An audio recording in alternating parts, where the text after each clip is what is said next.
Bora, pessoal! Mais um episódio na Miracast.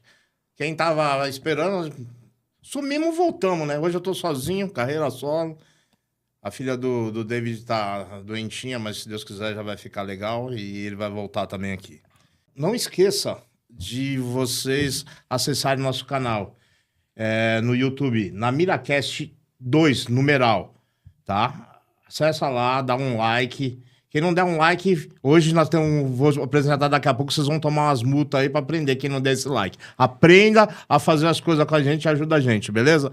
Hoje estamos aqui com um grande amigo, um policial militar, Sargento Renato. Obrigado por ter vindo. Apesar de te conhecer há pouco tempo, te considero meu amigo já, porque você é amigo de um amigo pessoal meu, que não presta muito, que é o Fabão, mas a gente chama de amigo. É gente boa demais. Beleza? Se apresenta pra gente, Renato, fazendo um favor. Bom, em primeiro lugar, obrigado pela oportunidade aí de estar no seu programa, né? E meu nome é Renato, estou na Polícia Militar há 29 anos, sou sargento recém-formado, né, há 2 anos, e hoje trabalho no comando de trânsito. A gente faz aí a região da Zona Norte e Zona Leste aí, fiscalizando e combatendo o crime organizado aí nas incursões aí das marginais. Você começou desde pequeno já sonhando em ser policial ou como é que foi? Então, a minha história é interessante. Eu tenho um tio que faleceu recentemente aí, que ele é militar. Então, era garoto, com 5, 6 anos, eu vi ele fardado e aquilo... Despertou a curiosidade e a vontade de ser. Criança sempre brincou de polícia e ladrão, né? Sim, era uma coisa que eu achava maravilhoso, linda, a farda, aquela arma na cintura. E aquilo aguçou desde pequeno. E na nossa época lá, os 10, 12 anos, os filmes do momento eram Rambo, com Sylvester Stallone, Duro de Matar. Então eram uns filmes mais raiz, né? Não eram os filmes que hoje que é um pouco mais tranquilo. A molecada então se inspirava nesses caras, no Rambo, Arnold Schwarzenegger com o Exterminador do Futuro, Van Damme, Bruce Willis, né? Então a gente... Você ia pro lado do bem, geralmente. Então eu sempre queria ser o policial, né? Nunca queria ser o vagabundo, naquela né? época os filmes enalteciam a polícia e o pessoal de bem. Hoje, se você pega qualquer filme, tá enaltecendo só ladrão, Exatamente. Né? Então hoje, naquela época, já era uma coisa assim que eu ficava maravilhado, né? Com a situação de ver aqueles filmes aí. E o meu tio me inspirou, tanto que ele tem... Meus outros 3 primos são policiais militares em Fortaleza. E é um orgulho aí para a família. Depois, quando eu entrei na polícia com 19 anos, também foi orgulho para minha mãe, para meu pai. E, assim, a geração veio em cadeia aí. E aí você entrou, você foi trabalhar em algum batalhão de delegacia? Como foi? Então, quando eu fiz a primeira fase em Pirituba, que normalmente a primeira fase é a escola de soldado em Pirituba, né? E a segunda fase eu fiz no antigo BPGD, que era o batalhão que tomava conta das muralhas do Carandiru, que é a segunda fase do específico. Então, quando eu me formei, eu fui trabalhar na Zona Norte, no 18º Batalhão. Lá eu permaneci durante 15 anos. 18º era Brasilândia, Freguesia... Mas o batalhão ficava para Itaberaba, lá para cima? Ficava na Itaberaba, ali próximo ao Largo da Matriz. Então, eu trabalhei na região da 3ª Companhia, depois fui para a Força Tática, fui para a 2ª Companhia, enfim, eu tive uma vida bem agitada aí na corporação. Você tem umas histórias boas que deve para contar da Força Tática, que na época que a Força Tática foi montada, era tipo uma rota que... na realidade, quando eu entrei na polícia em 97, a polícia, ela estava vindo de uma transição depois daquele fato que aconteceu da favela naval, que foi um fato que marcou muito a polícia e a polícia se reestruturou, né? Veio com a polícia comunitária. Então, eu peguei essa nova filosofia da polícia, de polícia comunitária, e a Força Tática ela veio junto com a filosofia da polícia comunitária. Então, a gente entramos na transição. Eu, quando quando entrei na polícia, entramos nessa transição, só para você ter ideia. Na época, quando eu entrei na polícia em 97, tinha cara com a quarta série, tinha entrado com a quarta série na polícia, que era os 80 milhões, 70 milhões, que eu ainda peguei essa galera aí. Porque naquela Então, época cara, não se exigia tanto de estudo. então, na assim, minha época, quando eu entrei, já era a oitava série. Ainda era a oitava série. Então, assim, eu trabalhei com os caras, que os caras era bruto. Os caras atendiam ocorrência, só em ver os caras atender ocorrência, tinha medo até de conversar com os caras. Falei, mano, não é normal isso. Você não aprende isso, mas os caras entrou numa época que a polícia era completamente diferente. Hoje é outra pegada. Hoje eles têm muito mais instrução, a garotada de hoje tem muito mais instrução, até mesmo antes, tanto que hoje tem policial militar que entra com nível superior. A época que você entrou, você tinha um canela seca? Imagina, tinha um revólver pica-pau, canelinha seca... E largava lá, né? 6 tiros, e dos 6 tiros só podia usar 5, porque um tinha que ser guardado como segurança, né? Cautela de segurança. Então, evoluiu muito. Hoje as coisas estão... Equipamento, viaturas, colete, que naquela época não existia, depois foi começando. E hoje todo mundo tem colete, né? Hoje todo mundo é colete individual, nível 3A. Então, assim, a polícia ele evoluiu muito em equipamentos. Hoje, o efetivo nosso, ele trabalha tudo com pistola Glock, geração 5.40. Vocês não vieram 9mm ainda? Não. Fuzil SCAR, calibre 5.56, intercambiável com 7.62. Ainda temos o IA2, que é da Imbel, puta de um armamento também. Então, assim, estamos bem de equipamento. Estruturado. Lógico, existe muita coisa que ainda pode ser melhorada, mas, assim, o que era do passado para o presente, a gente evoluiu, assim, em 100 anos. Os carros são de primeira também, tudo bem equipado, né? Os carros agora estão tudo com eles com GPS, tudo acoplado também ou não? A gente temos o sistema pelo GPS que está acoplado no veículo e também hoje nós temos o terminal embarcado, que é o celular, que é onde que o policial hoje, ele elabora a ocorrência, ele consegue fazer consulta de veículos e de pessoas, né? O criminal da pessoa, até mesmo a pesquisa do e-mail do celular, se aquele celular é furtado ou roubado. Então, essa ferramenta, ela ajuda muito hoje. E também temos o programa Muralha, que é outra coisa que auxilia muito você fazer a identificação do indivíduo, que muitas das vezes a gente aborda o cara e ele está sem documento, que é uma coisa que não pode a pessoa andar sem documento. Porém, é uma coisa rotineira a gente deparar. E o sistema Muralha, se ele tiver cadastrado, a gente tira uma foto, um reconhecimento facial, e se o indivíduo for procurado pela justiça, ele já canta na hora. Já está cantando. E agora, esses radares inteligentes caem para viaturas de vocês também? Sim, agora é conectado online no próprio sistema nosso. Então, assim, evoluiu muito a tecnologia dentro da polícia. Isso ajuda ao trabalho de vocês e a recuperar os bens das pessoas que foram furtadas. Porque hoje tem o sistema radar que se o veículo for roubado ou furtado aqui na Zona Norte e ele passar por esses radares inteligentes, a viatura da Polícia Militar que estiver mais próximo vai ser jogado alerta no terminal e a gente consegue fazer a interceptação desse veículo logo à frente. Eu vou falar um pouco agora do trânsito, que você já falou que você está nele, depois a gente volta lá para a era da força tática, de como você começou, para contar umas histórias. O trânsito, todo mundo acha que o trânsito é só o cara parar e multar todo mundo, mas hoje vocês têm um outro tipo de trabalho também, que nem você falou, patrulhar as marginais. Vocês estão preocupados também em pegar roubo e tudo, ou vocês só podem fazer coisa de trânsito? Não, em primeiro lugar, o policiamento de trânsito é uma das modalidades que tem dentro da Polícia Militar. Então, o que acontece? Em primeiro lugar, vem a função como polícia. Então, a gente tem que atuar como policial militar. Aí sim, diante de uma fundada suspeita, de uma fundada razão que a gente abordar algum veículo, algum cidadão, aí a gente, depois que verificar toda a parte criminal, que não tiver nada de ilícito no veículo ou com o cidadão, aí a gente atua na situação do trânsito, que é a fiscalização. O indivíduo com habilitação vencida ou sem habilitação, o carro com licenciamento vencido, enfim, tem N autuações que a gente pode estar elaborando numa fiscalização. E a que mais aí a gente vem atuando é a autuação de embriaguez ao volante, que essa aí compromete muito a Essa vida daí de eu outras acho que devia pessoas. prender o cara e não sair nunca mais. Então, existe assim lá a penalidade da prisão do indivíduo, mas isso aí depende muito do momento que a gente abordar o indivíduo e for detectado que realmente ele estiver no estado de embriaguez. Nós temos um aparelho que se chama Bafo 300, que ele detecta acima de 0,34, ele é considerado como crime de trânsito. Então, é conduzido ao DP, apresentado para a autoridade de plantão, aí sim o delegado vai lá e vai... Mas o caboclo desse atropela uma pessoa capaz de sair ainda no bêbado. Bêbado, eu acho que é o seguinte, eu tive um acidente há 30 e poucos anos atrás, minha filha tinha 15 dias, o cara bêbado, não deu nada pro cara.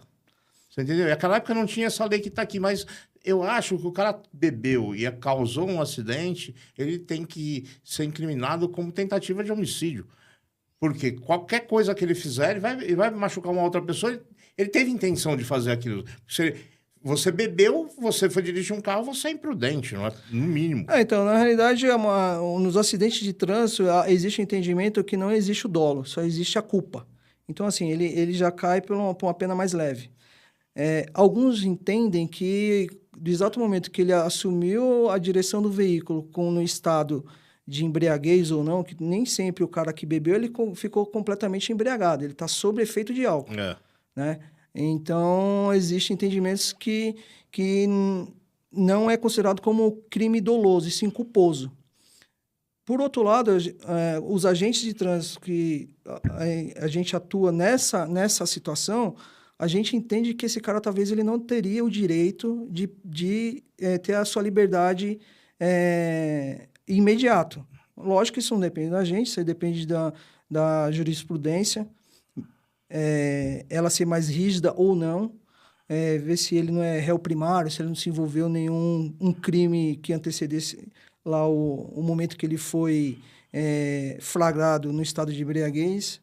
Mas tá evoluindo, tá se evoluindo aí para talvez cada vez mais ficar mais apertado aí a fiscalização. A fiscalização está sendo feita continuamente, todos os dias aí pelos batalhões operacionais, tanto os batalhões operacionais territoriais, como hoje pelo comando de trânsito. O pessoal tem muito de que o trânsito só presta para ferrar a vida da pessoa. Mas se aí você pega um cara que tem um carro que está com os pneus todo ruim, o carro todo ruim, e você está com o seu carro bonitinho, ele bate no seu carro, esse cara não vai pagar você nunca. Senhores, a gente tem que entender assim, ó, que qualquer ato no trânsito compromete a vida. Então, assim, o policiamento de trânsito, ele está comprometido em salvar vidas.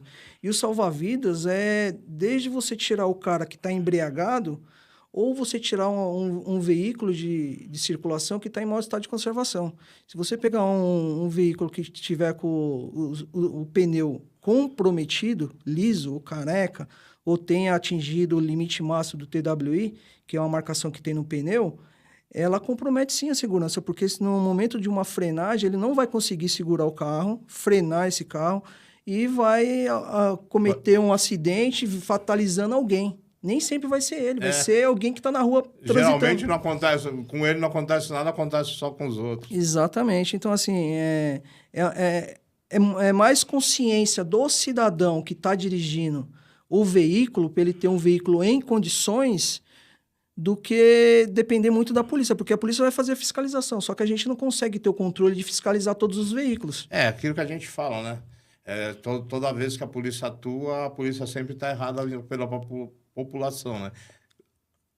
Porque assim... A grande maioria acha isso, né? A população vê lá que você está tirando o carro de um cara que está por falta de licenciamento. Porém, quando você está tirando esse carro, você não está tirando o carro porque o cara é mau. Não, está na legislação. Falta de licenciamento. Você tem que cumprir a lei. Falta de licenciamento. Se ele não licenciar o carro, ele não pode estar transitando. Então, assim, se você abrir mão de qualquer tipo de situação administrativa, você está incorrendo que aquele carro que ele está conduzindo com licenciamento vencido, ele pode cometer um crime. E vai sobrar para você que não atuou ele. Se não for flagrado, não. Mas, assim, hoje você vai se comprometer em liberar um cidadão com um veículo vencido? De jeito nenhum. Com um veículo com 4 pneus carecas, entendeu? Ou no mau estado de conservação. Então, tem várias coisas que comprometem a segurança viária. É complicado. E vocês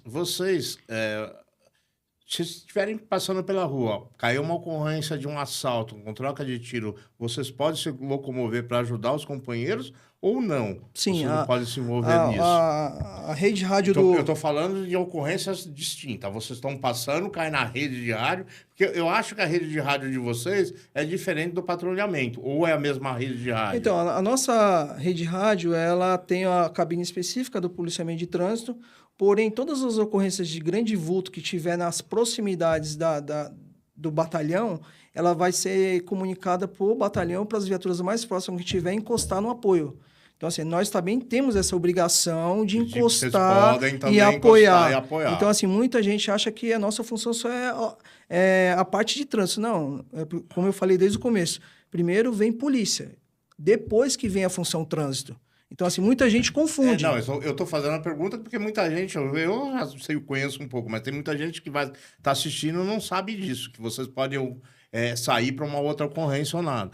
O treinamento que vocês têm, você já passou por umas outras fases da polícia, como a Força Tática que você falou, tem um treinamento específico a mais do que no trânsito. Sim. Mas você tem alguns parceiros seus que só estão ali e nunca passaram por uma outra...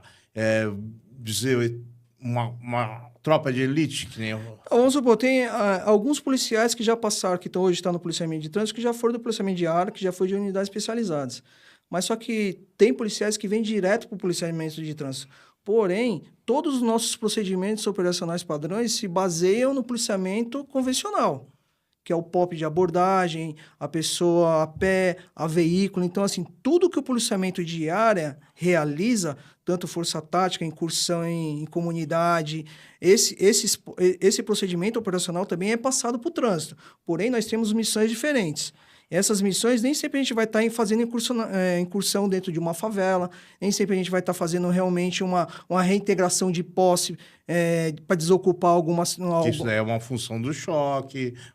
Porém, a gente faz uma função que é o quê? Monitorar o trânsito para que eles possam fazer Exatamente. Então, o trânsito ele tem uma função importante. Imagina se tiver uma reintegração de posse em alguma região aqui da Zona Norte e se deixar só o policiamento de área, eles têm diversas missões lá dentro. E você abandonar a via, né, o fluxo da via. Então, aquilo vai ser um transtorno na ele cidade. Ele vai ter que tomar conta de uma outra função e largar o que ele tem que fazer lá, que é tomar conta da reintegração. Então, o policiamento de trânsito, muitas das vezes, ele está atuando lá atrás, para garantir o deslocamento do cidadão ir e voltar com o seu veículo e o ônibus, o passageiro de ônibus, tá podendo transitar naquela via, não parar devido à operação que está acontecendo naquele momento ali. De novo, vamos continuar no trânsito, depois a gente volta. No trânsito, você já teve alguma ocorrência de troca de tiro? Ou pegar um ladrão, vamos dizer assim, armado, com fuzil, com qualquer outra coisa assim, ou não? Só pistola, essas coisas? Não, no trânsito, assim, troca de tiro, nunca tive troca de tiro no trânsito. Porém, já tive ocorrência de carro roubado, que eu deparei com veículos roubados e fui atrás do cara, conseguimos pegar e deter o indivíduo aí. Procurado pela justiça, já pegamos também. Teve uma operação que recentemente eu consegui... minha equipe, né? A equipe da primeira CIA daqui da Zona Norte, num dia de serviço, a gente conseguiu recuperar um veículo dublê, né? Que constava dublê, que é o veículo que tem umas características original de um veículo original. Então, o cara clona a placa e fica rodando com aquele carro. E a multa vai acabar caindo. Multa vai caindo pro outro cara. A autuação vai caindo pro outro cara. Isso é uma dor de cabeça pro dono do veículo original. E no mesmo dia, a gente conseguiu deter 2 indivíduos que estavam procurados pela justiça. Então, assim, tem várias ocorrências que a gente vem aí... nesse decorrer que estamos no trânsito, a gente depara aí com situações. Quando vocês fazem os bloqueios, é de pegar muito ladrão em bloqueio ou não? Olha, na realidade, a gente pega alguns vagabundos aí, né? Vamos dizer assim, um vagabundo, porque não, né? Pega uma galerinha aí que está devendo para a justiça, procurado pela justiça, indivíduos armados que também Muitas das vezes eles não estão portando a arma, mas a arma está no interior do veículo. Drogas. Geralmente é o tiranicídio, né? Quando você vê o cara, você já sabe mais ou menos o que o cara tá devendo. Né? Não tem jeito. Quando você bate o olho no cara, você já consegue detectar. Meu, esse cara, ele... Não tem jeito. O Joãozinho ali, você meteu um dia nele e ele... foi ontem, né, Joãozinho? Ontem tava lá... A cara de bandido do João. O João é o nosso operador de mesa aqui. Ontem a gente tava aí... Quase foi quadrado. Ontem tava fazendo um patrulhamento aí na Zona Norte, aí o João tava lá e a gente jogou uma luz aí pra clarear, pra ver se achava quem que era que tava naquele carro. Que ocorrência de grande vulto você tem para falar no trânsito? E qual a do trânsito, se você tem uma ou mais, que foi tipo hilária, que a gente pode contar para dar um pouco de risada aí, de que aconteceu alguma coisa com você? Já teve cara que chegou aqui que foi pagar uma ocorrência, já caiu, escorregou e... Cara, eu peguei uma ocorrência aí que é uma ocorrência que também é rotineira no trânsito. A gente, aí eu tava com o soldado Avólio, né? Patrulhamento aqui na Voluntários da Pátria e deparamos com a parturiente. E não só a questão dessa parturiente, a gestação dela é de alto risco. E a moça, tinha doença, ela tinha câncer, né? Então, se tornava um parto de alto risco. E a gente... tentando abrir o trânsito aí para liberar, para levar ela para o hospital lá na Zona Sul. A gente demorou quase 40 minutos para chegar no hospital lá na Zona Sul. Mesmo com a viatura tentando abrir o trânsito. Foi abrindo o trânsito, o marido dela foi com o carro, a gente abrindo o trânsito. Isso ninguém fala. Foi abrindo o trânsito aí para tentar salvar a vida dela e da criança, porque era uma gestação de alto risco. A moça estava quase chegando desfalecida já no hospital. Graças a Deus lá a gente conseguiu... ajudar lá a moça a chegar o mais rápido possível, a criança nasceu. E você depois chegou a visitar essa criança ou não? A gente foi uns dias depois lá conhecer, a moça até agradeceu, pediu. É um negócio gratificante, é legal, né, porque assim, são momentos que é gratificante, muito, que muitos não sabem que existe esse lado, né? Que a polícia militar, ela não tá só para... Tem diversas funções, reprimir, fazer uma coisa. E o policiamento de trânsito ele é visto só como... os caras só querem saber, na teoria, de ferrar. Mas não é, a gente não está ferrando, a gente está fazendo a nossa função constitucional. Exatamente. É o seu trabalho. E o outro lado é a gratificação da pessoa lá saber que teve a criança dela lá bem, ela não conseguiu sobreviver lá ao parto, e enfim. Foi legal bem pra bacana. Caramba, né? Recentemente, uma situação que aconteceu foi com os bolivianos, eu estava num bloqueio, né? Aí, boliviano é novidade. Vamos falar, esse cara é problemático. Enfim, abordamos, o cara estava com a família inteira dentro do carro. 35 pessoas. Tinha 70 pessoas, mais os gatos, os papagaios. E geralmente é tudo... cheio dos querosene, né? Não tem jeito. Aí vem pra cá e troca ideia, desce todo mundo, aí começou a descer uma renca de gente, e mais um monte de moleque. Aí desceu dois rapazes, né? O condutor do veículo, o proprietário do veículo. Aí nós ofertamos o teste, ele se recusou. Tudo bem, tá dentro do direito dele. Aí o que acontece? Quando existe a recusa, você tem que liberar o veículo para um condutor habilitado. O que aconteceu? A gente falou, você precisa de um condutor habilitado. O parceiro dele, que estava junto com ele, o que ele fez? Ele ligou, eu vou ligar para um amigo meu. Ele pediu para esse cara, o cara é demais, esse cara. Aí ele falou assim, a gente não viu a cena, mas a gente tinha detectado que aquele cara estava junto com ele. Ele falou assim, deve ter conversado com ele, dá uma volta, vai lá e volta para ver se passa batido. Aí daqui a pouco os polícias a minha equipe falou, sargento, você acha aquele cara que vai vir buscar o carro do cara aqui? Falei, não é possível. Não era o cara que estava aqui? Falei mesmo. O cara veio, o boliviano. Ô papai, tudo bem? Que ele chama a gente de papai, né? Eu não sei por que ele chama isso. Tudo bem com o senhor? Eu falei, tudo. O senhor que vai vir buscar o carro? Sim. Mas você estava aqui, porra. Como que você vai vir buscar o carro? Aí o cara falou, não, mas eu não tava assim, a gente viu você aqui. Falei, não é possível. O cara quis dar um chapéu na gente. Dar uma volta e voltar. Ele deu a volta, estilo assim, ele agiu de má fé. Mas por que ele já não falou do lado?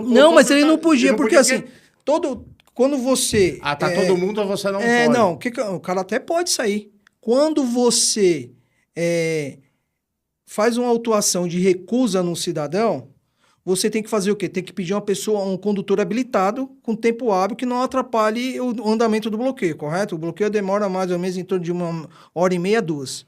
Tá. A gente dá um tempo para o cara vir. Aí quando o outro indivíduo vem para retirar o veículo pro outro cara que estava com estado de embriaguez, né, que fez a recusa, Ele vai ter que fazer uma ele vai ter que fazer. Então esse cara ele tem que estar sóbrio. Esse cara não tava mais louco que o motorista.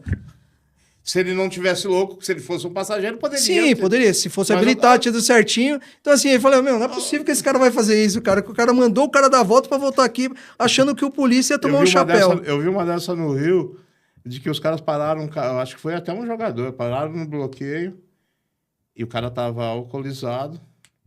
Aí, o que ele fez? Ele ligou, o cara saiu o carro, largou o carro, só que o pessoal de lá com drone viu. Andou 600 metros, parou o carro para esse cara entrar e pegar o volante de novo. Para burlar a lei. Aí tomou mais outra multa e prenderam o carro de vez. Então, resumindo da história, esse cara aí não tinha ninguém para retirar o veículo foi recolhido e foi a família inteira de Uber. Ele quis achar que ele não ia fazer o bafômetro, que ia passar batido no negócio. Então assim, a gente... É hilário, a gente né? fala assim, a gente não tá para prejudicar diretamente o cidadão. Porém, o cara também não pode achar que... Que você é trouxa. Não quer dar diploma assim, de otário. Pode ser que tenha uma garotada que seja um pouco mais jovem, mas tem uns caras que estão ali na linha, né? Todo mundo tá ali, tá vendo. O cara tá esperto. Quando você tá fazendo um bloqueio, você não pode se desligar. Exatamente. Você não sabe quem que tá dentro do carro. Não, primeiro que assim, o bloqueio, em primeiro lugar, começa com a segurança. A gente primeiro faz toda a parte de segurança, a parte criminal, que nem eu falei para você. Verifica se tem arma, droga, se o proprietário do carro é procurado ou não. Então, assim, a gente tem todo um procedimento a ser adotado. Não é só chegar lá no cara, dar habilitação... Cada um tem a sua função para fazer Exatamente. Então, assim, hoje os bloqueios, eles têm que tomar esse direcionamento, porque você não sabe quem está ali dentro do carro, se o cara realmente está... Se o cara está armado ou não, se o cara é procurado pela justiça, aquele carro é de roubo ou não. Então, assim, os bloqueios, eles são pontos estratégicos que são feito um desenvolvimento pela inteligência para a gente conseguir detectar onde que passa o maior número de carros furtados, roubados e indivíduos procurados pela justiça. Agora vamos lá para trás. Quando você começou, qual foi? Você teve alguma primeira ocorrência sua que te marcou lá atrás? Como é que foi?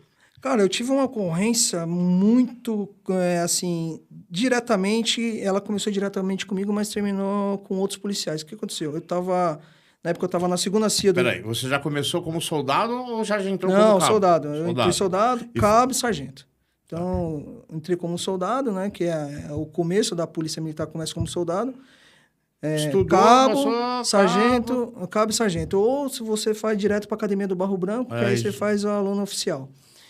Enfim, aí eu estava ali no hospital da Vila Nova Cachoeirinha e em um determinado momento chegou uma senhora com uma criança. Acho que devia ter, pelo que ela falou para mim, ela tinha 2 meses de idade. E ela chegou chorando, gritando na porta do hospital da Cachoeirinha, pedindo ajuda, porque a filha dela tinha desfalecido. Aí eu estava lá na porta, tinha acabado de levar um mal súbito, que antigamente o policiamento do 01 levava... passou mal súbito, pega a pessoa, leva para o hospital. Não esperava SAMU, resgate, não esperava nada. Então, a gente acabava levando aí o mal súbito para o hospital. E, em certo momento, essa senhora entrou, pediu uma ajuda, né? Se dava para agilizar o atendimento daquela criança. Eu falei, mas o que aconteceu? Ela não conseguiu falar. Aí, como a gente tinha muita amizade com os médicos do hospital, colocamos ela para dentro, peguei o documento dela, fui abrir a ficha. E quando eu voltei, o médico me chamou. Aí o médico falou assim, segura essa senhora aí que tem indícios de estupro na criança. Estupro não, é estupro, né? Então, assim, aí, imagina, uma criança de 2 meses. Nossa. Aí a gente foi conversar com ela, eu fui conversar com ela, né? E perguntei para ela o que tinha acontecido, né?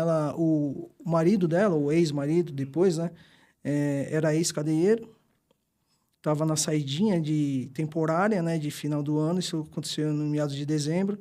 E ela falou que ela saiu de casa para ir comprar pão, para tomar café com o companheiro dela. Quando voltou, ele não estava mais dentro de casa. E a criança desfalecida. E com certeza, ela viu lá e se apavorou e levou a criança para o hospital. E aquilo mexeu muito, porque isso foi em meados de 99 para 2000, e eu tinha um filho nesse período, né? Na época ele tinha o quê? Um ano, mais ou menos. Então, Essa faixa. já Então mexe aquilo demais. vem a milhão, né? Vai. Aí isso aconteceu na Cachoeirinha e o endereço do Mala, a gente conseguiu com ela, o endereço dela, né? Onde que você mora e tal. Não, a gente mora ali no final da Inajara e tal, dá o endereço que a gente vai lá e tal. E o sargento, na época que chegou lá, viu aquela situação, né? Muito experiente, o sargento, na época, detectou que eu e meu outro companheiro ficou muito nervoso com aquilo, né? Que talvez se a gente tivesse ido para o local, tinha acontecido alguma coisa diferente, né? E também a área não era nossa. Aí eu pedi para eles, deixa a gente ir lá e tal. Não vai, que a área não é nossa, vocês vocês vão acabar fazendo coisa que não deve fazer. Então, assim, foi uma ocorrência que mexeu muito, né? Porque você imagina... Criança é complicado. A mãe, no mínimo, deve ter convivido com o cara dentro da cadeia, engravidou com o cara na cadeia... Aí foi coagida, e em algum momento esse cara foi embora. Mas eu vou falar uma coisa pra você. Não é mãe. Porque se fosse mãe, teria catado... feito alguma coisa com o cara. Não vai deixar o cara abusar de uma criança. O que ela falou pra nós, depois ela falou pro delegado, que ela falou que ele fez esse ato no momento que ela saiu de casa. Então, o momento que ela saiu para ir até a residência, até a padaria comprar pão, foi o momento que ele fez isso com a criança. Com a própria filha. Quando ela voltou... E era filha dele mesmo? Filha do cara. Falei, ela engravidou, ela falando pra gente lá, ela engravidou na cadeia. E o cara fazer um negócio O cara teve a moral de fazer isso na cadeia. O mundo tá virado, né? Não dá pra entender. Não, mas você imagina, isso aconteceu em meados de 2000, 99, 2000. Era uma coisa absurda, entendeu? Então, uma coisa assim que... Hoje tá tipo que normal, vamos falar assim, né? Não é normal, porque é foda. Não é normal, tô fazendo entre aspas, porque hoje toda hora você vê um caso desse na televisão e parece que virou banal. Então, e não há, cara, não pode acontecer um negócio desse. Quando você vê assim, o estupro de vulnerável uma criança de 2 meses, você fala, o que um ser humano desse... O que um ser humano desse... Você não pode chamar de ser humano, o cara é um animal, né? Nem animal, porque o animal jamais faria isso com o próprio filho dele, Então foi uma ocorrência que mexeu muito comigo e eu acho que no momento lá o sargento foi um cara muito experiente, ele detectou esse... E não deixou a gente sair de lá. Porque tem hora que você tem que ter sangue frio, né? Porque se passa umas coisas pra cabeça e fala... O cara, quando vê um negócio desse, começa a ver o filho dele. Parece... porque assim, o policial militar, ele tá ali... Ele tá deparando com tudo que é a situação dos problemas da sociedade. Ele tem que tomar conta da vida dos outros. Ele tá passando por... Ele tá resolvendo um problema que não é dele, porém ele tá... É a missão do cara. Ele tá se envolvendo num negócio que não é dele. O cara se envolve e não tem como, às vezes, você não se envolver emocionalmente. Porque quantos policiais, às vezes, ele tá fazendo certo e em algum momento, emocionalmente, ele sai da conduta dele, que não é o certo, e acaba... Nessa época, você não existia câmera, obviamente. Não. Hoje, vocês têm câmera, vocês também operam com câmera. Sim. Para você acha que foi boa essas câmeras ou foi ruim? Olha, as câmeras, ela... O policial Se você agir direito, ela tá sendo boa pra você. Só vai ser ruim para quem age errado. Eu acho que para quem trabalha hoje dentro da legalidade, ela é uma ferramenta importante. Porque hoje, nessa era de celular, essa câmera sua acontece a todos os celulares. Sim. Porque geralmente o cara só coloca a visão dele para mostrar o polícia fazendo alguma coisa. Só que não mostra o princípio da ocorrência. Sim. Não mostra a pessoa que causou aquilo que o PM reagiu a fazer. Sim. Então, a câmera ela é uma ferramenta importante. Eu acho que ela é uma ferramenta importante, porque hoje, com essas informações que todo mundo tem na mão e esse meio de se comunicar muito rápido, dependendo de uma ocorrência que você se deparar e quem filmar, ele pode usar aquilo para o bem ou para o mal. Exatamente. Então, hoje, a câmera ela te traz um benefício. O cara pode até jogar lá na frente, pode jogar em alguma rede social, falar, o cara fez um procedimento errado, ou qualquer coisa que seja. Mas a câmera vai contestar ou vai confirmar. Exatamente. Então, assim, hoje a gente tem esse contraponto de falar, não, eu não fiz isso. Você consegue provar, liga a minha câmera e puxa as imagens. Antigamente a gente não tinha. Você não tinha, só era a visão do que estava fazendo. Era a visão do que o cidadão falava e você que tentava provar o que não foi o que ele falou. Eu acho que em muitas ocorrências tinha que pegar quem está filmando e pegar, vamos para a delegacia que você vai fazendo parte da ocorrência também. Então, na realidade, as pessoas que fazem a filmagem da ocorrência, se o policial detectar que ele está filmando, ele sim faz parte da ocorrência. É lógico. Você pode pegar ele como testemunha, mas que ele não queira ir à delegacia, que ele está indo como testemunha, você colhe os dados dele e, posterior, o delegado pode chamar ele para ser ouvido. Porque ele está gravando. Exatamente. Para mostrar o lado que ele está gravando também. Exatamente. Porque geralmente o cara está incitando a população contra a polícia, a maioria das vezes. Porque se o cara tá gerando prova, alguma coisa que possa ser parte de investigação, ele tem indícios, né? Então, Exatamente. ele pode ser qualificado como testemunha. E muitas das pessoas não têm esse conhecimento, Tem alguns policiais que não gostam muito de câmera, mas eu acho que tudo que é transparente, você agir no direito, você não tem que temer a nada. A gente tem que trabalhar dentro da legalidade. Exatamente. O ponto é esse. Não tem jeito. Antigamente, a gente não tinha essa ferramenta que nos auxiliava, porém, hoje a gente tem uma ferramenta importante que auxilia aí a nossa atuação, né? Você passou quanto tempo de soldado para depois virar cabo e depois de cabo para Passei sargento? 12 anos como soldado, depois fiquei mais 10 anos como cabo e recentemente fui Você já, quando você entrou para a Força Tática, você já era cabo? Era soldado. Era soldado. Soldado. E naquela época também a Força Tática cantava, né? Na realidade, nessa época aí, era muito diferente do hoje, do policiamento de hoje, né? Então, assim, era uns caras que você aprendia com aqueles caras, você ficava pensando, puta, eu quero ser que nem esse cara. O cara via coisa que você falava, não é possível que esse cara tá vendo isso. O cara batia o olho e falava, pode ir que tá armado. O Tirocinho dos caras. Era assim, umas coisas, você olhava assim pro cara, assim, falando, não é possível. Eu trabalhei numas equipes ali no 18º Batalhão, que hoje, Tenente Matias, né? Na época eu trabalhei como Sargento Matias. A equipe desse cara era uma equipe fenomenal. Os caras tinham uma visão de águia, que a gente chama, né? Quando o cara vê tudo... E parecia para-raio, né? Exatamente. Aí ia tudo na mão do cara, às vezes. Então, assim, foi uma passagem curta dentro da Força Tática, porque depois eu fui pro policiamento de Rocan, né? Que logo em seguida eles montaram esses pelotões de Rocan, que era habilitado na Alfa, eles precisavam de... Você passou para lá, era que época? Foi de 2000 a 2001, 2002 eu tava fazendo parte dessa Força Tática, tanto da 4 rodas, depois foi para as 2 rodas. Que começou o crime ficar bem mais forte, né? Foi na época... Passou daquela... A que teve, acho que foi 2005 que teve aqueles ataques. 2006 que teve os atentados. Os atentados de 2006. Mas ali o crime para trás já estava começando a se formar bem, eles vinham crescendo, né? Então, essa onda do crime organizado, eles vinham se organizando. Após... Em 2005 foi aquele estardalhaço que teve. Foi 2006 o estardalhaço que teve. Você estava para a rua? Você trabalhando nesse dia? Todo mundo teve que trabalhar na realidade. No primeiro dia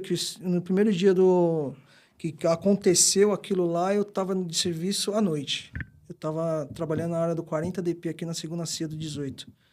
Então, foi uma noite muito tensa, né? A primeira noite que a gente tinha algumas informações, porém não sabia que... Não tinha questão... Aquela época foi até ruim, porque não tinha essa questão de WhatsApp. Não. Porque hoje em dia, no grupo, muitos policiais acabaram morrendo. Essa comunicação hoje é muito rápido, start, né? Você comunicou aqui, aconteceu uma coisa lá na Zona Sul. Aquela época lá, se tivesse isso daí, porque vocês têm um grupo. Sim. Todas as polícias têm os grupos.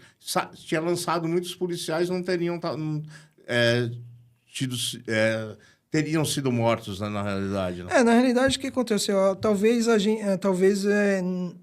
as forças de segurança pública, né, na época, talvez eles não acreditaram que talvez iria acontecer aquilo ali. Talvez tinha informações, que realmente tinha informações, mas não acreditava que ia chegar no ponto que chegou. Talvez isso... Até E pegaram porque... muitos policiais despreparados, porque o cara tava na rua e sem saber o que estava acontecendo. assim, Quando começou mesmo, que todo mundo se ligou, já era tarde. eu acho que despreparado a gente não pode falar que o policial militar tem que estar preparado às 24 Não, tô falando horas. preparado assim, tipo, você tá preparado, mas você tá tendo um ataque, você tá muito mais... Sim, é que aí você fica você dobra o seu nível de atenção, né? É. Isso aí você fica a milhão, a sua adrenalina vai lá em cima, tudo que passar por você é suspeito. Mas não é só a polícia hoje que tem que andar ligado, não. Qualquer um, você tem que ficar ligado em tudo, porque tá meio que complicado. Na realidade, o crime ele vem cada vez mais numa crescência, né? Vem crescendo e mudando as modalidades, né? Tem os crimes que são extremamente violentos e tem os crimes que são mais que não é extremamente violento, que nem hoje a gente estamos Eles começam a fazer um tipo de crime, a polícia bate, aí eles migram para outra, a polícia bate e vão fazendo isso, né? A gente vai tentando desarticular as quadrilhas, né? Não é uma coisa tão fácil, porque até a gente conseguir detectar aquele ponto, qual é o maior... Hoje, esse roubo de celular com quebra de vidro, pelo amor de Deus. Então, a quebra de celular, né? O celular a gente chama o famoso quebra-vidro, que é o roubo do celular, né? Ele só tem a tendência em crescer. Teve algumas reduções, porém a gente vem trabalhando para tentar reduzir isso aí, mas falta um pouco também, não justificando um pouco da consciência do cidadão. Por quê? Porque muitas das vezes o cidadão ele está lá com o seu veículo, no trânsito parado. Aí você vê, às vezes, o cara com um carro de última geração, com Bluetooth, WhatsApp integrado no celular, e o cara manuseando o celular ou falando. Então, isso é uma oportunidade enorme para o cara vir lá e estourar. E, normalmente, o cara está parado, desatento. Então, é um crime que ele vem sendo... crescendo no Brasil inteiro. E falta um pouco de cautela das pessoas... quando o trânsito estiver parado, até porque você não pode, no trânsito, mesmo que esteja parado o trânsito, você não pode estar manuseando o celular. Isso, existe uma infração, existe uma autuação para isso. Então, o manuseio, ou você está utilizando o celular, não existe, não pode. Então, assim, a gente sabe que hoje o celular é uma ferramenta que todo mundo usa para comunicar, para interagir, porém, as pessoas elas têm que tomar um pouquinho mais de consciência, que nem assim, eu vou falar um exemplo, Marginal Tietê. Eu entendo o que você está colocando, mas eu também entendo de que o cidadão tem direito a ter tudo e não ter que ser assaltado. Sim. As leis têm que ser mudadas. Não é questão da polícia, a polícia está efetivando, está fazendo tudo, mas... Pega um cara desse, tinha que ir pra cadeia, ele quebrou um vidro, ele vai trabalhar sem comer até o dia que ele pagar. Depois ele vai começar a comer. E fazer isso, porque senão não vai adiantar, velho. Então... Agora, eu pago os meus impostos, eu tenho que me limitar a esconder minhas coisas porque alguém pode me roubar. Então, o grande problema é que, assim, se você pegar 90% desses crimes que a gente chama de quebra-vidro, que é o roubo do celular nas vias, né, nas vias principais aí da capital... elas são feitas por menores de idade. Então, assim, verdadeiramente a gente está enxugando gelo. Porque a gente vai pegar, muitas das vezes a gente não vai conseguir pegar esse cara e ele vai continuar quebrando... Um menorzinho de 16 anos, ele pode eleger um presidente, mas não pode ir para cadeia por um assalto que ele fez. Assim, é até assustador, porque tivemos aí o nosso gestor, né, principal do nosso país, que falou que achava um absurdo quem furtava e roubava ser preso ou morto pela polícia. Então, assim, um cidadão desse falando para uma nação, o que ele está falando assim? Ó, vocês estão liberados a fazer isso. Então, foi um dos crimes que mais cresceu no país recentemente. Exatamente, o celular. Entendeu? Porque hoje o celular, ele não é só um equipamento de conversar. Você tem tudo dentro Você tem dele. sua vida ali. Você tem foto familiar, você tem seu aplicativo do banco. Enfim, você tem tem pessoas que vivem daquilo ali. Tem pessoas que têm tudo da empresa dele ali dentro. Ele tem que trabalhar com aquilo na rua, E o que acontece também? O produto, o celular, ele acaba sendo um produto de fácil venda. É muito fácil vender o celular. Mas tem os dos iPhone, exemplo, vamos falar do iPhone aqui, que ele tem uma segurança, muitas das vezes o cara não vai querer nem utilizar o celular, ele vai desmontar e vender as peças. Exatamente. Vai Aí o começar a cara, trocar as coisas. aí o cidadão sai daqui da casa dele, porque se ele for comprar uma bateria na autorizada é uma fortuna. Ele vai comprar ali. Ele vai comprar lá no centro, que às vezes o cara tem uma lojinha e fala que aquela bateria é segunda linha, mas é original, mas às vezes é uma bateria que foi produto. Às vezes aquilo tá manchado de sangue. Exatamente. Uma câmera que quebrou, uma tela que quebrou. Então, assim, o celular, ele é um produto hoje que ele gira dinheiro. Autorrentável. Exatamente. Porque, assim, imagina assim, se uma vez por mês, um moleque, por mês, ele roubar um celular, na média, dizem que o iPhone os caras pagam em torno de R$2.000 no celular. Mas se o cara levar um por semana, o cara vai tá ganhando mais do que nós, pô. Tá ganhando mais do que tá Entendeu? trabalhando, ele vai querer levantar de manhã, trabalhar 8 horas, levar marmita, não vai. Então, assim, o recado que deixa para a sociedade, a polícia não consegue estar presente em todos os lugares. Então, assim, a gente tem que cuidar um pouco da nossa segurança também. E isso vai também do celular. Exatamente. Que é a ferramenta que, às vezes, o cidadão comprou lá, parcelou em 10, 12, 15 vezes. Né? Ainda tá pagando e o cara leva o celular do cara e embora. vem o cara e tá com o seu carro que... E às vezes o cara até tira a vida do outro por causa de uma droga de um celular. Então, quando a gente fala de tirar a vida, a gente tem que partir para a periferia. Como eu trabalhei muito tempo na periferia, a gente fala... Hoje está incomodando o cara quebrar o vidro do carro do cara. E quando teve uma época que a polícia que teve um crime que estava acontecendo, roubo de celular à mão armada. Os moleques de moto, a tiazinha indo lá pro serviço dela, saindo 4 horas da manhã, enquadrando e tomando celular. Teve diversos aí. É complicado. Então assim, esse roubo também é complicado, porque talvez o cara que tem o carro lá de última geração não se justifica. Nenhum pode acontecer. Mas vai ser muito mais dolorido para ela que parcelou do que para o cidadão que está aqui. Às vezes ele tem até seguro do Exatamente. Então, assim, essa senhorinha que perdeu o celular dela, ela é a única ferramenta que ela tem. Talvez demore anos para se recuperar. Exatamente. Então, assim, você concorda que é muito crime para ser combatido e a gente não consegue dar conta 100% de tudo. Não dá, não tem jeito. Então, assim, quando aquela senhorinha sai 4 horas da manhã da casa dela e ela vê uma viatura que muitos falam, a polícia só tá para reprimir, não. A polícia, muitas vezes, ela está 4 horas da manhã lá na periferia, patrulhando, para preservar a vida daquela senhorinha que está indo embora. Está saindo para ir trabalhar, fazer do cidadão que está indo com a mochilinha, com a marmitinha dele para o serviço dele, que vai demorar 2 ou 3 horas para pegar um ônibus até chegar no serviço dele, e a polícia está lá presente. E ele dá graças a Deus quando vê uma viatura ali, na rua, patrulhando. Faz isso. Quem não gosta da polícia não é de bem. Então, assim, a periferia, quando a gente fala na sua grande maioria... O pessoal é trabalhador. O povo brasileiro é trabalhador. 90,9%. O povo brasileiro é trabalhador. Então, assim, esses que a gente tem que realmente olhar com mais carinho. É onde que tem que ter mais policiamento para preservar essas pessoas que realmente é oprimida pelo crime. Exatamente. A primeira ocorrência de troca de tiro sua, você lembra? Bom, Porque eu vou falar, porque tem gente que chega na hora trava, né?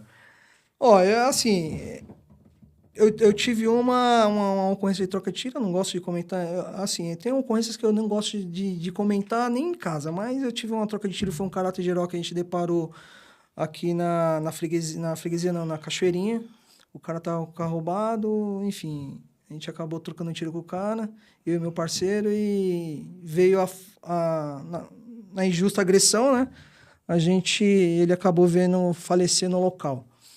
Mas o cara... Isso marca também, né? Marca, porque assim, o intuito da polícia não é tirar a vida de ninguém. Mesmo, mais que o cara tenha o apetite de, nossa, é o meu sonho, que não existe esse sonho, né? Quero tirar a vida de alguém, não existe.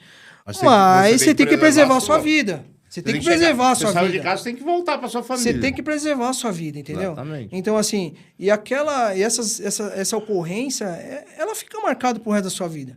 Entendeu? A adrenalina deve ser grande. Porque imagina que naquela época, isso foi, acho que foi em 2002, 2004, não recordo exatamente a data, o ano, você trocava tiro com o cara, pegava o cara e jogava dentro da sua viatura. E Não levava- tinha, não hoje tinha tem- essa de antigamente você esperar o resgate, não. A gente Você tinha tinha que socorrer. que socorrer o cara. Então você trocava tiro com o cara, você tinha que fazer toda lá a preservação do local, já jogar o cara na viatura E e levar levar pro pro PS. E muitas das vezes, aquele cara que você trocou tiro, ele sobrevivia à situação, entendeu? Sobrevivia. E daqui a pouco você tava trocando ideia com o cara que atirou em você, né, contra a sua O negócio vida. é meio louco, né? E você tinha que trocar ideia com o cara. E aí, ô bacana, qual que é o seu nome? Você mora onde? Qual a bronca que você tem? Tipo assim, Negócio meio louco. você tem que ser né? sangue frio, mano. Surreal, não é? Você tem que ser sangue frio, porque você trocou tiro com o cara atentou contra a sua vida. Você socorreu o cara porque você não podia deixar o cara morrendo lá no Exatamente. local. Né? Porque É um negócio meio surreal. aí você cara. leva o cara, joga dá pros médicos, daqui a pouco o cara tá trocando ideia com você. E o pior, você tem que ficar lá no local preservando, ficar junto com ele dentro do PS até ele ser recuperado. E às vezes você tá num local, a família chega e ainda começa a Não, desacatar e, ó, você. e assim, o crime ele é bem engraçado, porque assim, a maioria dos caras que cometem crime, né, eles querem voltar para onde? Próximo da residência. Exatamente. Então, quando acontece uma situação dessa, Ele tá voltando, ele já geralmente. tá voltando da cena com o carro, ou com a arma, ou com o produto, ele tá voltando. Então, quando ele tem uma situação dessa que ele troca tiro com alguma viatura, ou ele é preso, né, numa troca de tiro, às vezes o familiar tá primeiro do que a equipe de polícia no DP. Pra saber se o cara foi preso, pra onde foi levado. É uma confusão que você não imagina, meu. E você teve mais alguma depois dessa daí, que na Força Tática, que foi, tudo depois? Porque a Força Tática, vocês patrulhavam com viatura maior com 4 pessoas, né? Sim, sim. Aí a Força Tática, ela é mais ostensiva, né? Sim, Do que o 01. O 01 não é. Eu chego a falar que o 01 é melhor até do que as outras polícias, porque a primeira viatura que vai chegar geralmente é o 01. Sim. E ela que tá patrulhando. E às vezes o cara tá lá só com uma pistola. Porque é só de cabo pra cima que vai usar calibre 12, fuzil, essas coisas. Soldado não. né? Calibre 12 pode usar, se o cabo soldado for habilitado, ele pode usar calibre 12 e a antiga Puma, né? Aquela calibre 38 pode usar. Depois só de sargento pra cima Sargento que usa pra cima, fuzil. que aí você pode usar fuzil, arma longa, né? Na realidade, essa minha ocorrência que eu tive de resistência e de morte, né? Que é conhecido, foi no 01, não foi na Força Tática, não. Na Força Tática eu tive outras ocorrências, tanto no policiamento de Rocan, mas foi no 01. Eu parceiro, no patrulhamento lá. O 01 tem que ser bom, porque, meu, é só 2, hein? Então. Meu, Eu vou falar assim, ó, pela essa experiência de 29 anos, que esse ano aqui eu completo 29 anos, agora em outubro, no contexto geral, quem leva a polícia nas costas é o policiamento do 01. é o 01 que tá fazendo... Não tirando os méritos das unidades especializadas, que cada um tem a sua especialização. exatamente. O pessoal do choque Mas o efetivo é o 01. Tem lá o pessoal do choque, do primeiro, do segundo, do terceiro, GAT, COI, enfim, esses caras aí, ele tem um treinamento específico, eles têm os seus méritos, mas o carro forte da polícia... Não fala do GAT não, com o Marcelinho, mas pelo amor de Deus, o Marcelo só me deixa louco. Marcelo, gente boa lá do GAT, um abraço pra você. Marcelão, então assim, quem leva realmente a Polícia Militar do Estado de São Paulo nas costas é o 01. É o cara que tá lá na linha de frente, é o cara que... É a primeira viatura, geralmente, às vezes, a chegar numa ocorrência. Porque assim, ó, imagina que hoje você tá trabalhando num batalhão, vamos supor, que faz aqui a região da Zona Norte. Você tá num pelotão de força tática, certo? Vamos dizer que você tá num pelotão de força tática. Você concorda comigo que o cara não vai conseguir conhecer a área inteira? Exatamente, não. Ele não consegue. Vamos supor que ele trabalha aqui na área do 9º BPMM. Então, ele vai ter o 38, o 72 e o 13. É uma área muito grande para ele conhecer tudo.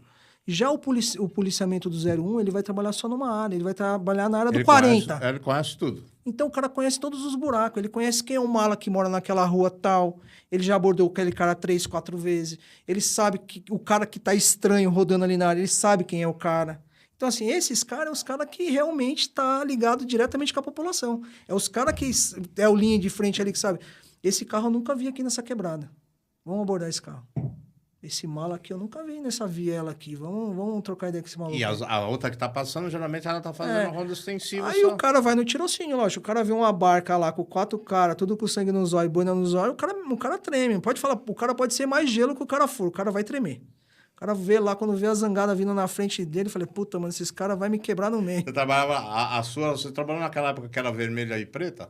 Era. Eu peguei, o Não, pessoal era- chamava de São Paulina, né? É. Eu peguei a vermelha, eu peguei essa vermelha e preta, né? E peguei o finalzinho As da veraneio, cinza. vermelho e preto. Aquela era brava, hein, É, velho? peguei o finalzinho da cinza. Corcelzinho. Eu trabalhei Era nas o antigas Depois teve um Ipanema. opalão. Não, o Palão não peguei não, mas eu cheguei a pegar as Ipanema. Eram uns carros que até hoje ficou na lenda aí, né? Que foi uma das melhores viaturas que teve pra polícia, que ninguém mais conseguiu achar outros carros. E na Força Tática, teve alguma ocorrência hilária que aconteceu, de vocês darem risada? Porque geralmente estão em 4 pessoas. Às vezes, pode não ter sido nem com você, mas sido com um parceiro que aconteceu alguma coisa pra gente dar uma risada. Hein? Cara, eu tava na equipe do Sargento Martins e aí tava fazendo patrulhamento ali na Engenheiro Caetano Alves e cantou a moto produto de roubo. E a moto passou... A gente no patrulhamento, quando cantou, a gente deparou com a moto na Engenheiro. E pau atrás daquela moto, vai pra lá, vai pra cá. Aí antes de chegar na Conselheiro Moura de Barros, ela fez um retorno. Desculpa, o trânsito estava parado, ela tentou fazer o retorno. Eu, recruta, imagem do, né, meu? É mais do Louco, cão, ó. imagem do cão. Quando eu vi o trânsito parado, eu falei, chefe, eu vou descer da viatura. O sargento falou, não desce não, eu vou descer que eu consigo pegar. Desembarquei da viatura, meu. Aí a moto passou, eu não consegui pegar a moto, a viatura do sargento foi embora, eu fiquei pra trás. Aí vindo um motoqueiro, para. Pulei na moto, segue a viatura ali, ó, segue a viatura ali. Aí conseguiu me encostar na viatura, aí o mala que tava com a moto, ele bateu a moto, pegou uma mulher de refém, aí o motoqueiro que eu tava na garupa dele me desovou lá na rua lá, e aí, chefe, ô recruta, fica na segurança, cara, depois eu vou trocar ideia com você. Enfim, eles negociou e tal, negociou lá com o mala, prendemos o cara. Aí eu encostei nele e falei, recruta, você tá fudido, mano. Quando chegou lá, tomou um banho. Você vai tomar banho um mês, todo dia, e nem fala mais comigo. Nem fala mais comigo. Banho pra você, até eu esquecer da sua cara. É a vontade de pegar, né? Porque de fazer... assim, você é jovem, você tá a milhão, né, mano? Você ainda não pegou aquela experiência que os caras falaram, meu, vai aqui que você vai conseguir. Que é o tirocínio que os caras têm, né? Que... Geralmente, o mais velho, ele vai te ensinando as coisas, né? Mas assim, hoje você desembarcar de uma viatura sem o seu comandante de equipe, tudo errado. Mas assim, a vontade de você pegar o cara, falar, meu, eu era magrinho. Eu quero, quando entrei na PM, eu tinha 60 quilos, mano. Era um magrelo, um Que nem gravido. doido. Falei, mano, eu consigo pegar. Quase que eu pulei da viatura, abri a porta e saí correndo. Quando eu corri, o motoqueiro passou assim, ó. Vluf! Aí quando eu vi, só vi a barca passando. Eu falei, puta que pariu, me fudi. Fiquei. Aí deu um estralo, que nem aqueles negócios de filme quando eu via antigamente. Para que é polícia! Gruda o cara. Aí grudei o motoqueiro, falei, mano, pega a viatura e vamos correndo ali. Aí fomos correndo, chegamos lá. Graças a Deus deu certo, pegamos o cara. Mas o banho tomou. Eu fiquei um mês tomando banho todo dia. E couro, e banho, e couro. E Mas foi legal. além de PM, você também é atirador, né? Instrutor de tiro e tudo. Eu em 2020 eu fiz o curso de instrutor de armamento e tiro. E foi aí um marco importante também na minha vida que me deu bastante conhecimento, né, no mundo do tiro, né? E é um mundo assim que que é fantástico, né? O mundo do atirador aí. A gente sabe que... O atirador geralmente acaba treinando muito mais que muitos polícias por aí, porque o atirador quase toda semana, ou quase todo dia ele está atirando. Quando eu fiz o curso em 2020, eu não tinha noção o quanto esse mundo do tiro ele é diferenciado aí de O conhecimento. pessoal julga como se fosse todo mundo marginal, mas o cara passa por um trâmite, tamanho para conseguir ter um equipamento dele para treinar, né? Eu não imaginei como esse mundo do tiro é um mundo fantástico. Vira uma família. Exatamente. E que é muito discriminado. A gente sabe que tem governos aí que ele discrimina esse mundo do tiro. Então, assim, depois quando fiz esse curso, eu adquiri muito conhecimento, eu tive as portas abertas lá para o nosso amigo Cícero, né, lá no Senfa, né? Grande parceiro aí que sempre quando eu preciso eu estou dando minhas instruções lá, já viu lá com meus clientes, né? Enfim, e é assim, até leviano falar que eu vejo muita gente sendo contra os atiradores, né? Os CACs, porque 99% dessas pessoas são pessoas honestas, pessoas Em de todo lugar bem. tem uma porcentagem de pessoa Em ruim. qualquer lugar tem, irmão. Não tem, qualquer profissão Em tem. qualquer lugar hoje nós temos pessoas desonestas. Essas pessoas tinham que, pelo menos um dia, ir conhecer um estande de tiro para ver como que é o ambiente de lá de dentro. Todo mundo está armado e todo mundo ali dentro é família. Sim, sim, sim. Você não vê ninguém. Você tem diversas pessoas ali, como advogado, delegado, polícia. Você vai ter um ladrão ali, pode ser que tenha, que passou. O cara nunca teve passagem na polícia, mas é ladrão. Sim. Em todas as profissões tem. Aí você não pode julgar de um, julgar a todos. E essas pessoas que não conhecem o mundo do tiro, que acham que isso daí é um negócio agressivo, vai lá para ver como que é o esporte. É um esporte como qualquer outro. O mundo do tiro é um esporte, é um hobby. Que nem sempre a pessoa tá ali com o intuito de adquirir um equipamento para fazer um mal para alguém ou só para ter uma arma. Então, assim, você pega... É o colecionador, o cara que gosta de comprar as armas dele, que acha bonito. Na infância eu queria ter um revólver 7 tiros. Ou, sei lá, uma pistola 9mm, plataforma Imbel, Beretta. Então o cara tem aquilo ali. E o cara vai para treinar, o cara vai para gastar. E o mundo do tiro esportivo, ele é uma fábrica de mão de obra, de serviço. Ele traz muito serviço. É um PIB muito grande. Então, assim,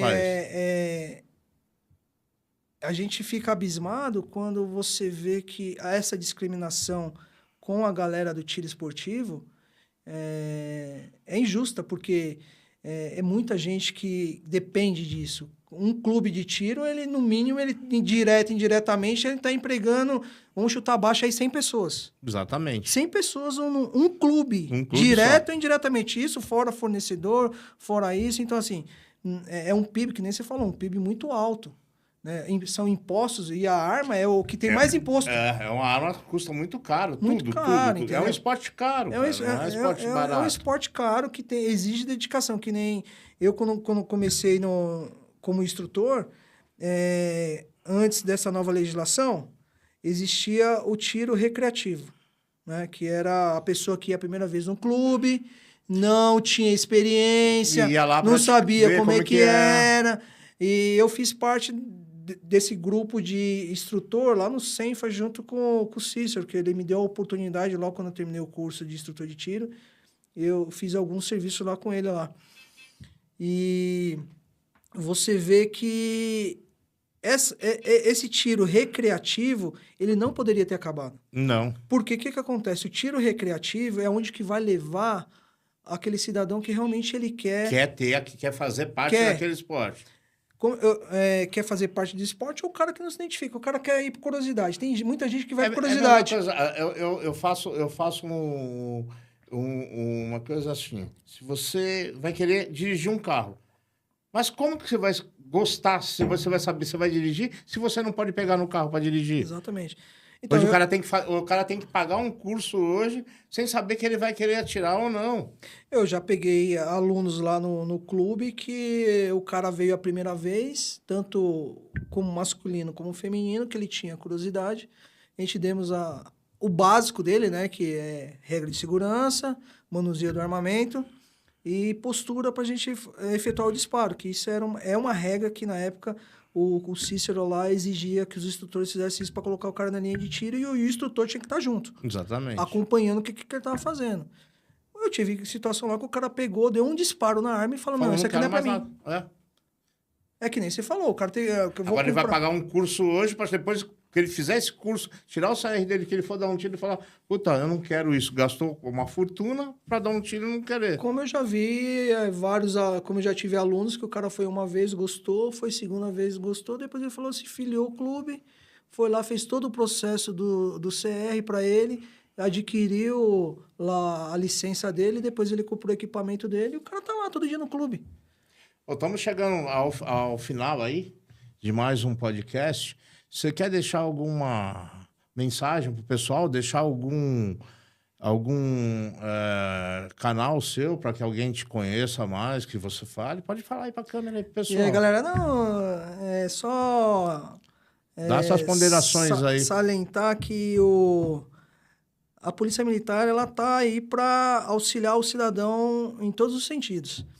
E também agradecer mais uma vez você aí pela oportunidade. Espero que o bate-papo tenha sido interessante. Não, né? foi legal. Faltou muita coisa ainda pra gente bater um papo.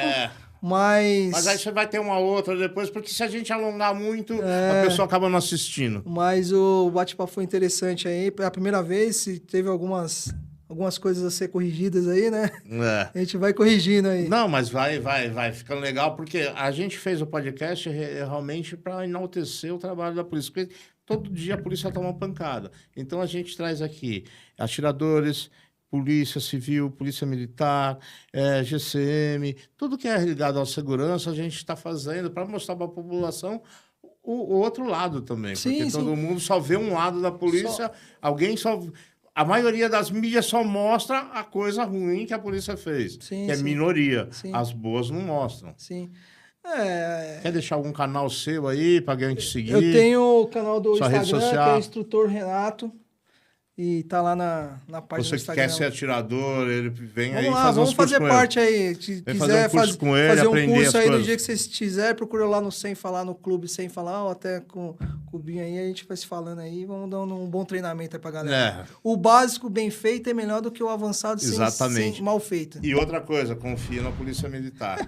Viu? Obrigado, Renato, obrigado por mais uma ter vez, participado daqui. Um bate-papo legal e vai ter vários. Vai ter mais outras vezes pra gente contar o resto das coisas. Tem bastante coisa bacana. Aí depois você começa a contar umas mentiras pra gente dar risada também. Tem que ter mentira, né? As mentiras que é mais legal. É onde que leva, né? Atirador é igual pescador. Conta mentira pra caramba. É isso aí. Obrigado, pessoal. Valeu, pessoal. Valeu.